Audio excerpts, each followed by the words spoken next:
20% de la population mondiale serait affectée par une forme de procrastination chronique.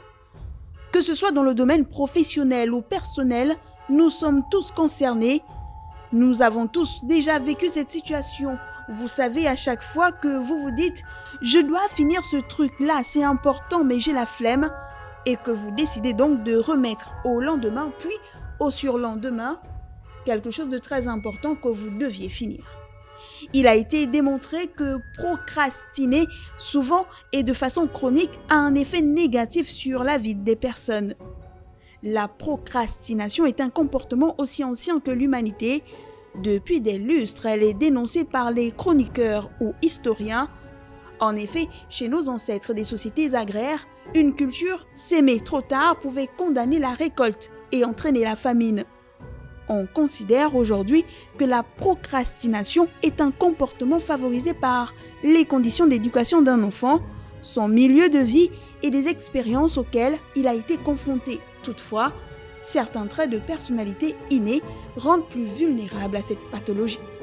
Quoi qu'il en soit, retenez que 20% de la population mondiale serait affectée par une forme de procrastination chronique. Mais quels sont les vrais dangers à procrastiner ? Le premier moyen est le manque de succès.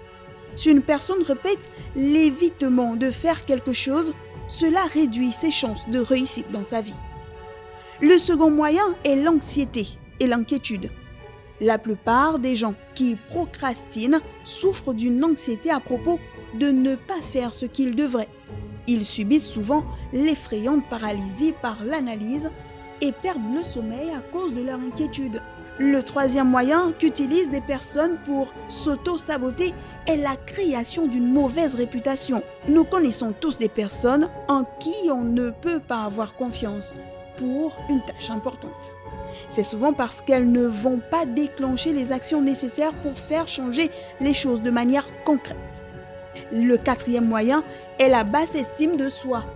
Quand une personne ne fait pas les choses qu'elle veut ou a besoin de faire, elle crée une brèche dans sa propre intégrité et dans son accord avec soi. Cela nous conduit éventuellement à nous auto-dévaloriser et aussi à minimiser nos propres capacités de réussite. Pour la fin, retenez-le, 20% de la population mondiale serait affectée par une forme de procrastination chronique. Alors, comment s'en défaire ? Il faudrait se préparer, noter les choses à faire, se concentrer sur ce qui est vraiment important.